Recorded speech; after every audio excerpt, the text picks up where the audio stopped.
आपण पाहताय महाराष्ट्र खबर न्यूज। या बातमीचे प्रायोजक आहेत Shri Ganesh jewellers and Saraf products Pune.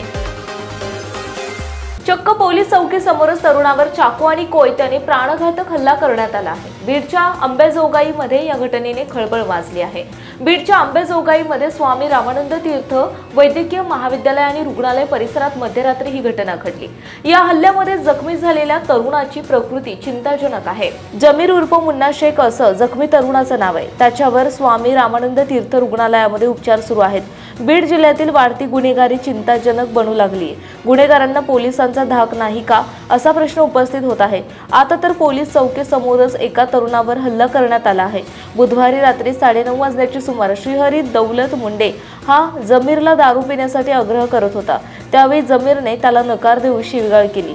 त्यानंतर रात्री 12:30 वाजता जमीर स्वाराती रुग्णालयासमोरील चौकात बसला असताना श्रीहरी मुंडेने त्याला पोलीस चौकीजवळ ATM मध्ये बोलावलं। जमीर तिथे जाता श्रीहरीने शिवीगाळ का केली असा जाब विचारला। त्यानंतर त्याने जमीरच्या मानेवर चाकूने वार केले तर आर्यन मांदळे आणि अनोळखी दोघांनी कोयता आणि चाकूने जमीरवर प्राणघातक हल्ला केला।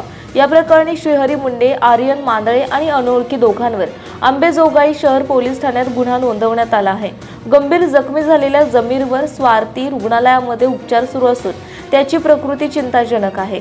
पोलीस चौकीसमोरच ही घटना घडल्याने परिसरात एकच खळबळ उडाली। आपण पाहताय महाराष्ट्र खबर न्यूज। या बातमीचे प्रायोजक आहेत Shri Ganesh jewellers and Saraf products Pune.